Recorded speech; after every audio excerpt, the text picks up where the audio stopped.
Guys किस video में बात करने वाला हूँ एलिवेटर कंट्रोल पैनल का वायरिंग डायग्राम, कैसे वायरिंग डायग्राम होता है वो मैं इस वीडियो में बताऊंगा आपको। तो इस वीडियो को लास्ट तक वॉच करें तभी आपको समझ में आएगा। चलो मैं बताना आपको शुरू करता हूँ। सबसे पहले ऊपर की तो ये लिमिट्स के लिए वायरिंग है। पहले हम इसका कंट्रोल पैनल का जो पावर वायरिंग है वो देखते हैं।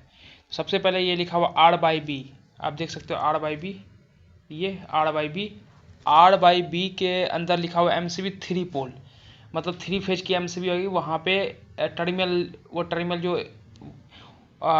जीरो बना उसमें कट लगा हुआ वो टर्मिनल होता है। तो टर्मिनल में आपको R/B से होके MCB के एक नंबर पर आएगा, उससे 2 नंबर से आउटपुट निकलेगा। ऐसे 3 पोल की MCB होगी, उसमें जाएगा। उसके बाद आउटपुट जो निकलेगा इसका R1 Y1 B1, ठीक है, ये निकल के आएगा। उसके बाद यहीं से 3 फेज सप्लाई को लूप मार के मैं बोला था सिंगल फेज प्रिवेंटर होता है।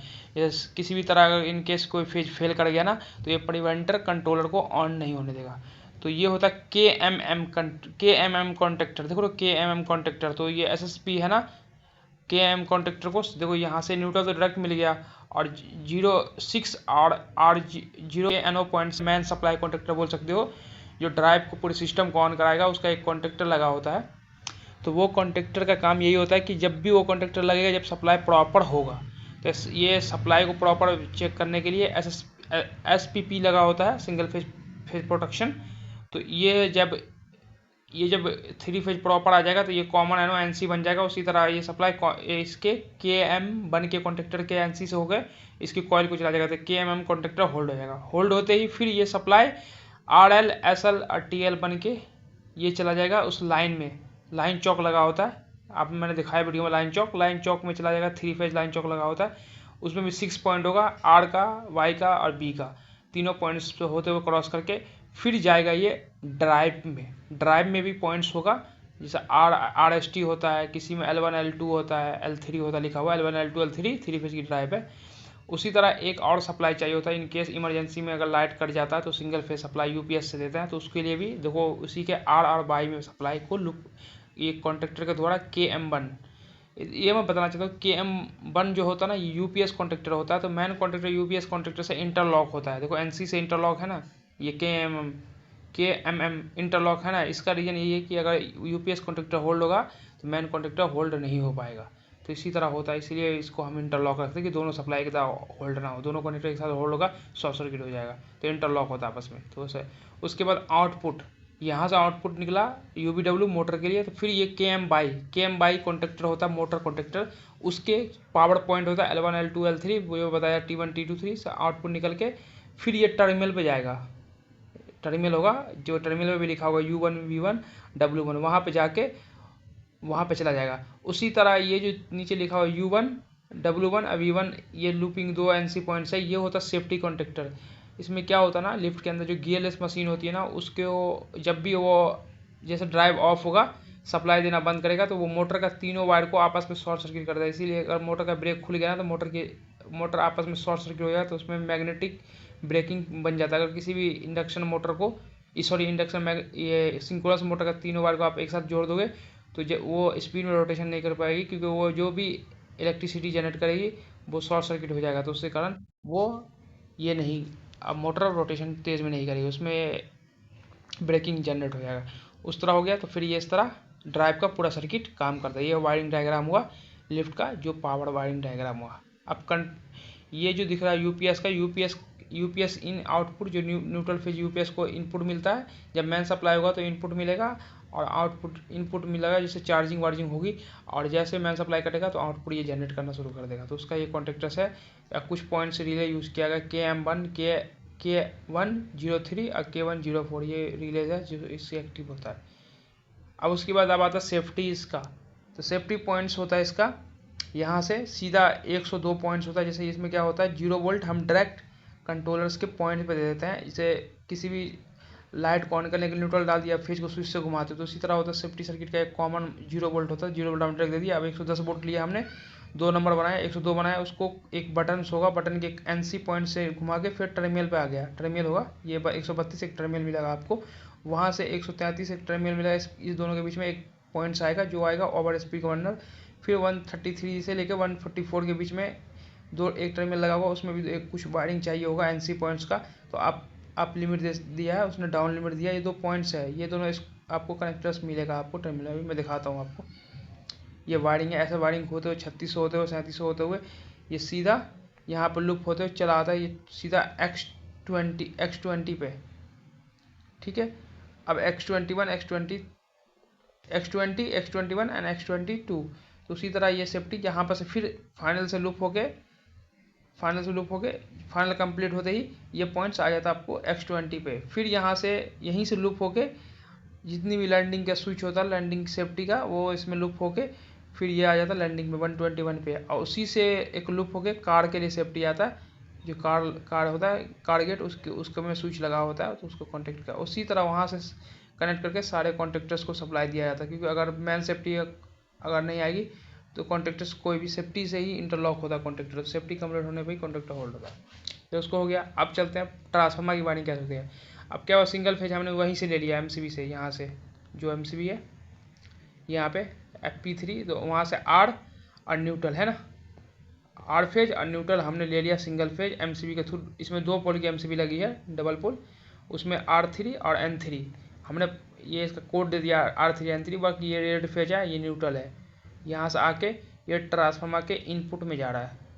ये जो आएगा ना KM1 कॉन्टेक्टर से आएगा, क्योंकि ट्रांसफार्मर को सप्लाई दोनों मोड में चाहिए होगा, जैसे मेन सप्लाई में भी चाहिए और यूपीएस मोड में चाहिए, तो इसीलिए हम यूपीएस कॉन्ट्रेक्टर से ही लेंगे। तो वही है ना KM1 के T1 T2 लिखा ना, L1 L2 वहीं से आया हुआ है, वहीं से आकर ट्रांसफार्मर का फिर आउटपुट निकलेगा। तो ट्रांसफार्मर से आउटपुट 2 तरह का निकलेगा, एक तो ब्रेक के लिए सर्किट बननी है, एक सेफ्टी सर्किट बननी है, जो हमने आपको सेफ्टी सर्किट बताया था।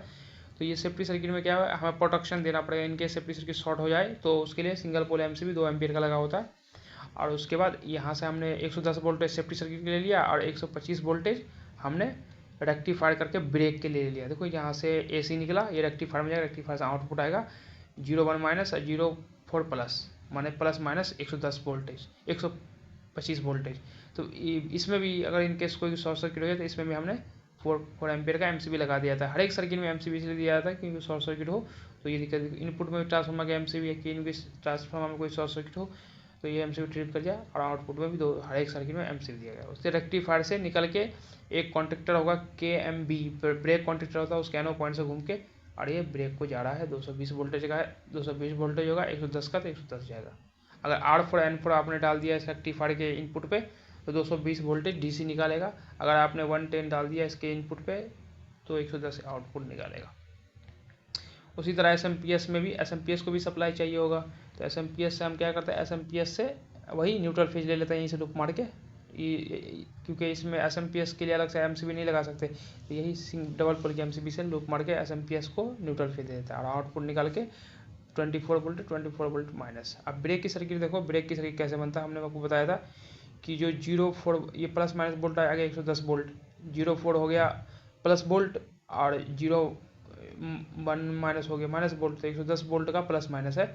अब ये KM बाई मोटर कॉन्ट्रेक्टर्स के NO पॉइंट से घूम के अब ब्रेक कॉन्ट्रेक्टर के 2 पॉइंट्स लिया, पावर पॉइंट देखो NO पॉइंट लिया, उससे घूम के टर्मिनल पे आ जाएगा, टर्मिनल BR1 BR2 पे आ जाएगा। यहाँ पे आपको ब्रेक का 2 बार आएगा, उसको यहाँ पे जोड़ना है इस टर्मिनल पे, ठीक है। इसीलिए ये मोटर कॉन्ट्रेक्टर से इंटरलॉक करेगा, इनकेस ये ब्रेक कॉन्ट्रेक्टर अगर स्टक हो गया तो मोटर कॉन्ट्रेक्टर्स के कारण, अगर मोटर कॉन्ट्रेक्टर नहीं लगा ब्रेक कॉन्ट्रेक्टर लग गया तो मोटर का ब्रेक नहीं खुलेगा, जब दोनों कॉन्ट्रेक्टर लग गया तब ब्रेक खुलेगा। अब इसके पास इनपुट वायरिंग होता है, कुछ सिग्नल्स चाहिए होता है, जैसे NO में चाहिए तो NO सिग्नल चाहिए, NC का NC सिग्नल होगा, NC मतलब क्लॉज है, ये बॉक्स क्लॉज है तो NC सिग्नल होगा, अब बॉक्स ऑफ पेन है तो NO सिग्नल होगा। चलो आपको दिखाता हूँ टर्मिनल्स में, टर्मिनल्स दिखा देखो जो मैंने आपको बताया था, ये देखो लिखा है ना, ये टर्मिनल 132 देखो 132 ये टर्मिनल है, 132 133 134 यही टर्मिनल सब पे आप फेरुल लगा होगा व्हाइट कलर का 133 चौधरी, तो यहाँ पॉइंट टर्मिनल होता है, लाइन से टर्मिनल लगा होगा, आपको उस टर्मिनल पे लिखा होगा। जैसे R/B हुआ टर्मिनल जो 3 फेज देना था, और U1 V1 जो मोटर के लिए सप्लाई देना था, U1 V1 W1 जो मोटर के लिए सप्लाई देना था। अब इनपुट आउटपुट जो यूपीएस में इनपुट देना है वो यहाँ से देना है, और आउटपुट यूपीएस का निकाल के यहाँ पर डालना है। उसके बाद डॉट ड्राइव न्यूट्रल फेज भी चाहिए होगा, डॉट ड्राइव को कोई भी सिंगल फेज ऑपरेट करता है उसके लिए न्यूट्रल फेज चाहिए होगा, तो R4 N4 है। और उसके बाद काट ऑफ के लिए लाइट्स के लिए होता है। उसके बाद ब्रेक के लिए मैंने बताया था कि सारा वायरिंग बोल के टर्मिनल पे आता है, BR1 BR2 टर्मिनल का उस पर आ गया। बाकी सेफ्टी सर्किट आपकी ये हो गई कंप्लीट, ये दिख रही है जो मैंने बताया था वहाँ पे टर्मिनल में ऐसे ही लिखा होगा, टर्मिनल में ये पॉइंट सब आपको लिखा होगा। और उसके बाद 2 टर्मिनल रैक होता है, एक तो ये पावर टर्मिनल हो गया, अब एक कंट्रोल टर्मिनल है। कंट्रोल टर्मिनल में देखो 39 40 41 45 में लिखा ना, 24 वोल्ट 111 113 184 86 24 वोल्ट 78 80 ये टर्मिनल पे लिखा होगा, टर्मिनल पे यही पॉइंट सब लिखा होगा। तो ये सीरियल कम्युनिकेशन है। तो ये 4 कम्युनिकेशन पॉइंट्स है जो कम्युनिकेशन के लिए यूज़ किया गया है। और बाकी ये आपका कंट्रोल पॉइंट्स है, ये 2 सारा पॉइंट्स ऐसी जगह है। जो भी ये स्विच क्लॉज है इसका मतलब यहाँ पे NC सिग्नल चाहिए, और जो स्विच ओपन है वहाँ पे NO सिग्नल चाहिए। तो ये जो वायरिंग आएगा वो फील्ड का वायरिंग ये पॉइंट्स पे लगेगा। ये पॉइंट बताएगा कि ये जो भी आपका डिवाइस होगा वैसे लगेगा। उसके बाद ये सीरियल कम्युनिकेशन 4 वायर आएगा डिस्प्ले के लिए, डिस्प्ले 4 वायर से ही काम करेगा। पैरेलल होता तो 7 वायर आता, और 2 वायर डायरेक्शन का, एक अप डायरेक्शन एक डाउन डायरेक्शन जो एरो दिखाता है, और 7 वायर आपको सेगमेंट का। ये सीरियल कम्युनिकेशन है, तो ये सारा कुछ कम्युनिकेशन के थ्रू होता है। तो TV प्लस माइनस 24 वोल्ट और कम्युनिकेशन, ठीक है, ये चीज़ चाहिए होगा। अब उसके बाद बता रहा है कि कॉल की वायरिंग कैसे करनी है। तो आपको 1 2 में LED का 4 वायर होता है बटन के अंदर, 2 LED का होता है, 2 स्विच का होता है। 2 स्विच का वायर आपको डालना 3 4 में, और LED का वायर डालना 1 2 में, ये बता रहा है। ये जैसे आपको वायरिंग करना है।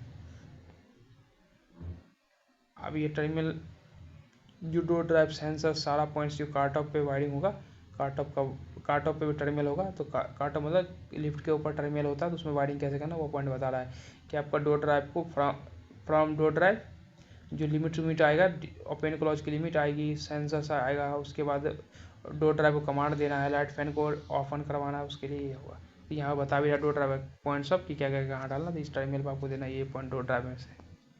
ओके दोस्तों, तो कैसा लगा लिफ्ट का डायग्राम एक्सप्लेन करने में। बाकी दोस्तों और भी मैं लिफ्ट का डायग्राम एक्सप्लेन करूँगा जो मल्टीनेशनल कंपनीज़ का होता है। तो आप प्लीज़ ये रिक्वेस्ट करूँगा आप मेरे यूट्यूब चैनल को सब्सक्राइब कर लें, क्योंकि मैंने पूरा PDF खोल के आपको समझाया कि वायरिंग डायग्राम क्या होता है लिफ्ट का कम्प्लीटली। ये कंट्रोलर है AS380, ये बहुत ज़्यादा पॉपुलर कंट्रोलर है मार्केट में। ये सीरियल कंट्रोल सिस्टम होता है जो स्पेक्ट्रा कंट्रोल बनाती है अपने इंडिया में NCR में। तो आप इंडिया के अंदर NCR में बनाती है। ये स्टेप कंट्रोल का उसका डायग्राम है। तो मैंने आपको कम्प्लीटली समझाया कि कैसे वायरिंग डायग्राम काम करता है। एक वायरिंग डायग्राम आप बता दो पेज नंबर 1 में। देखो ये पॉइंट सब जो लिखा हुआ ना 133 134 111 184 ये सब पॉइंट्स पे टर्मिनल होगा। तो जैसे एक लिमिट लगा हुआ अप फाइनल लिमिट में 2 टर्मिनल होगा, उसका वायरिंग कहाँ जाएगा। तो 132 से 134 लिखा था ना टर्मिनल पे, जो मैंने आपको बताया 132 से 133 से 134 अप फाइनल, 134 से 135 डाउन फाइनल। ये होता है 110 वोल्ट की इस जो स्विच हो, इस जो लिमिट होगा डाउन अप डाउन फाइनल, इसमें 110 वोल्ट जाएगा। और उसके बाद जो डायरेक्शन का है अप स्लो डायरेक्शन, ये 2 स्विच है, ये 24 वोल्ट जाएगा इसके अंदर। तो ये देखो लिखा ना कॉम 24 वोल्ट और 111 पे आएगा, और इसमें भी 24 वोल्ट आउटपुट 84 पे आएगा, इसमें भी 24 वोल्ट आउटपुट 86 पे आएगा, या इसमें भी 24 वोल्ट आउटपुट 113 पे आएगा। तो ये बता रहा है। तो वही टर्मिनल आपको दिखा देता हूँ, वही लिखा होगा टर्मिनल पे, जहाँ यहाँ पे भी जो लिखा है ना वो सेम टू सेम आपको टर्मिनल पे भी मिलेगा। तो वहीं पर डाल देखो ये लिखा हो ना 111 100 ये है ना 100, यहाँ ये पावर टर्मिनल है कंट्रोल, ये देखिए 111 113 184 86 है ना। और सबका कॉमन 24 वोल्ट। देखिए यहाँ बता भी रहा है कि सबका कॉमन 24 वोल्ट होगा, यहीं टर्मिनल पर आपको 24 वोल्ट भी मिलेगा। तो सारे का कॉमन सारे का एक बार लेके 24 वोल्ट में डाल देना है, और जो पॉइंट बता रहा है जिसका वो यहाँ डाल देना। ये लिखा भी होता है टर्मिनल पे। टर्मिनल ऐसे ही होता है, लाइन से लगा होगा, उस पर ये पॉइंट्स लिखा होगा, ये ऊपर नहीं लिखा होगा, नंबर नहीं नीचे, जैसे 24 वोल्ट 111 113 184 86 ये लिखा होता है। तो इसी तरह आपको करना है। जब रियल एक बार दिखा देता हूँ रियल में कैसे होता है वो मैं आपको दिखा देता हूँ, अगर है तो रियल नेक्स्ट वीडियो में दोस्तों ये इस कंट्रोलर पे जाके एक्सप्लेन कर दूंगा। तो अब ये रिक्वेस्ट करूँगा यूट्यूब चैनल को सब्सक्राइब करके प्लीज़ हमें सपोर्ट करें। नेक्स्ट में मैं इस वायरिंग डायग्राम भी बता दूंगा एक कंट्रोलर का, और रियल टाइम पॉइंट्स भी बता दूंगा, जिससे आपको काफ़ी ज़्यादा हेल्प मिलेगा लिफ्ट का डायग्राम रीड करने में। ओके दोस्तों, तो यही रिक्वेस्ट करूँगा मेरे यूट्यूब चैनल को सब्सक्राइब कर दें, आप मुझे सपोर्ट करें। Thank you for watching.